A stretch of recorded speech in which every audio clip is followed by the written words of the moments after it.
Welcome everyone, it's Kalyan, and in today's video we're going to talk about the 7 steps to financial freedom.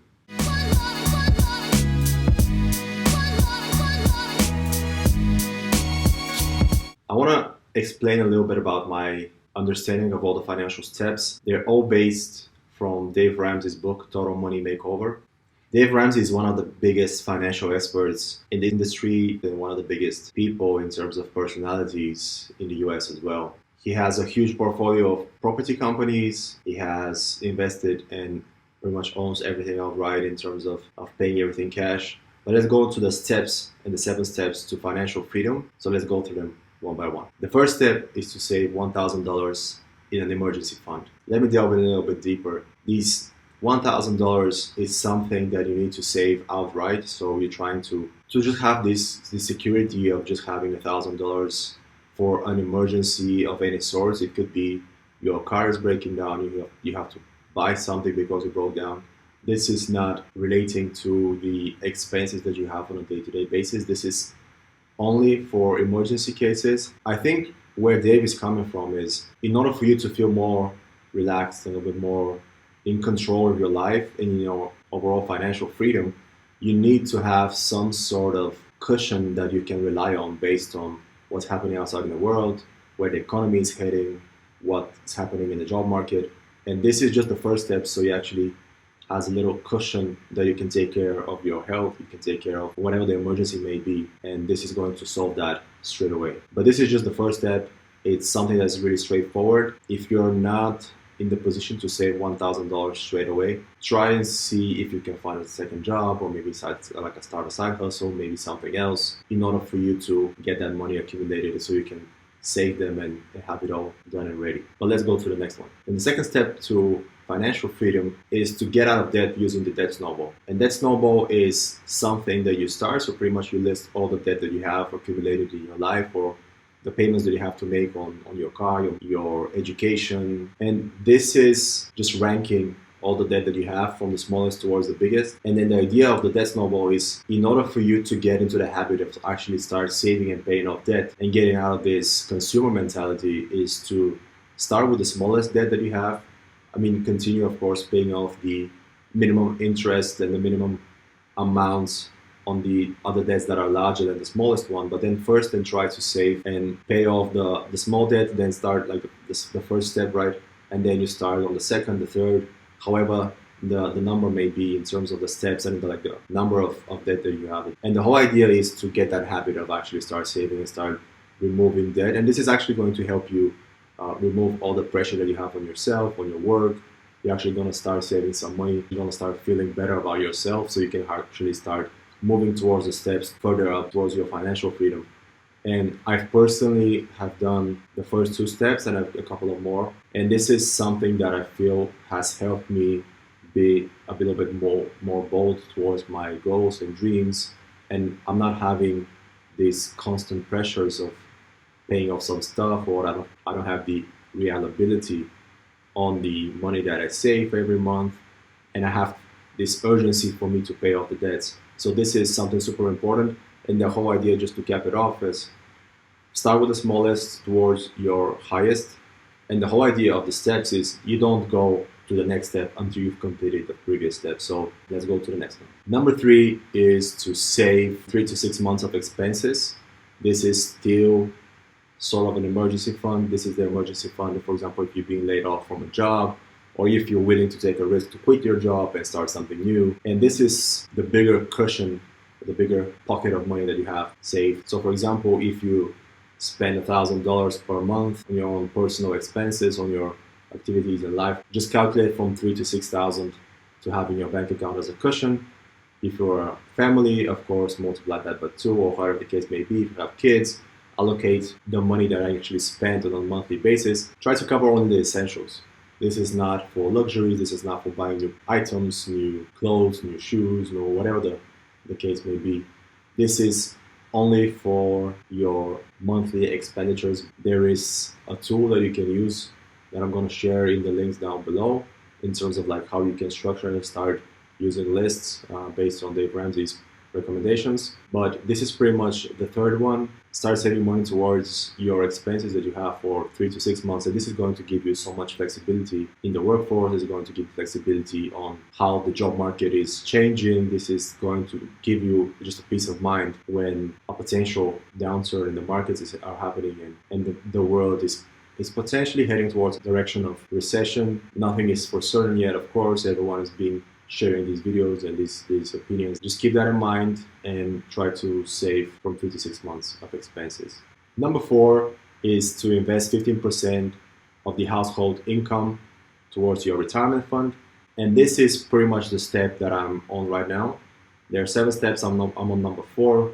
I've been saving 15% of my income in the S&P 500. I've been averaging out on a bi-weekly basis, sometimes on a monthly basis if you have a busier period. This is where you're starting to accumulate the money that you have for your retirement. This is the money that you have after you've retired from your job, or you just stopped working on your business, you've sold the business, or you share it with your partners or with your kids, or whatever the case may be. This, I think, is one of the biggest steps, because in this step, you're actually thinking long term. And then the best thing that you can do is start working on those 15% investments as soon as you can. So like after you've solved all the 3 steps before that, to go and move towards step number 4. Of course, there are mutual funds. There are different investment strategies. There are more risky ones. There's the foreign currencies. You can invest in real estate. You can invest in mutual funds. You can invest in different stocks. You can invest in crypto. You can invest in ETFs. My suggestion would be, I'm not a financial expert. This is not a suggestion that you need to not do your research, but to follow straight away. This is something that I followed and actually have worked for me so far. I've been following for a couple of years now. And the idea is to project that, for example, you're going to invest in the next 30 years on a monthly basis, on a bi-weekly basis, 15% of your income. And then this is going to exponentially increase. And then no matter what the market and how it actually fluctuates, you're going to be better off at the end. This is going to be something that you need to be starting as soon as you can, because, for example, if you start at 20, or you have 40 years until you're going to retirement around 60 years of age, not everyone's going to be happy to retire at 60. That's totally up to you on your circumstances, your ideal lifestyle, and everything like that. But this is something that has put a lot of structure in my life, and they have allowed me to focus on the other things with having this security without feeling that I'm not contributing to my future, without worrying about what's going to happen if something changes in the business or in the consultancy or whatever the case may be in your particular situation. But this is number 4. Let's go to the next. Number 5 is to save for your children's college. Depending on the country, depending on where do you see yourself living with your family, I mean, you can always do the research. You can always estimate how much money they're actually going to need for education, so you can start saving money towards that. I'm having this idea that maybe I need to, once the kids are in the pipeline, let's say, and things are happening in that way, I'm going to start saving money towards having a certain amount of money invested into an ETF, into an S&P 500, and just keep them for the next 18, 20 years once the kid is born, and then you're actually going to see the results. There are different calculators that you can use to predict how long, in terms of months and years, you can estimate how much money you're going to get at the end of the period.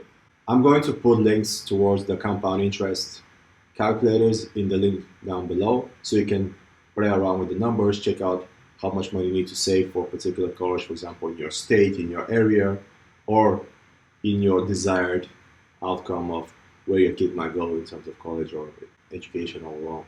Number 6 is pay off your home early. And this is one of the biggest purchases that you have to do in your life. So this is something that if you haven't started, you're of course you're paying off the mortgage payments, you're paying every single month in terms of rent if you haven't even bought a house. So this is something that you need to plan for. And this is something that is super valuable for you actually to feel that you have the security and your life is in your hands and you're in control to an extent. So paying off your home early is something that's super valuable, something that's going to get a big chunk of your worries and stress out of your life. So the earlier that you start in terms of planning or saving a certain amount of your monthly income based on what you actually spend and how much money you have left off outside of your mortgage payments, outside of your car payments, all the different situations that you have in your life. This will be the biggest expense and it will be the biggest relief in terms of stress in your life. So this is super important. This is number 6. And number 7 is something that is super interesting to me. I want to go and just start skipping steps. I'm still not at that point, but it is to build wealth and be generous.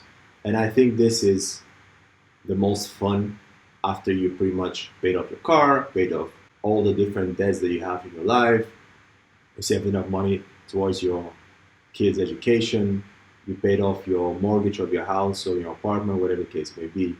And now you just focus on actually growing the wealth, you focus on giving back to the community, you focus about giving towards your church if you're religious, all the different things that you want to do. You have pretty much the whole world is your oyster. You can do whatever you want to do. You can start businesses, you can invest even more than the 15%. You can play around with bigger risk, you can start companies, you can travel around the world, you can have all this weight off your shoulders because you've pretty much done everything that was expected in quotations of you when you're a parent, when you're like a grown person, and when you have those responsibilities in your life. This has been the list. Those are the 7 steps to financial freedom. This is something that actually helps me grounded in terms of desires and needs. I mean, we're living in this consumer society. No matter where you are in the world, you're always trying to go and you're being bombarded by marketing messages. You're always hooked of wanting to buy stuff, but this list has actually helped me to stay grounded, to focus on my steps, and to feel like I'm moving in the right direction without actually listening to emotional hook points based on advertising messages. This has changed a lot of what I do and how to approach life, and I think it would be valuable for you to go through the list. I'm going to add the compound interest calculator in the description, also the worksheets from Dave Ramsey that you can download and start analyzing how you spend your money on a monthly basis. If you like this video, please share, comment, subscribe, and hit the bell's notification on my channel so you stay up to date with all my content. You can follow me on Instagram, on my official page. And thanks a lot everyone for watching, and I'll see you in the next one.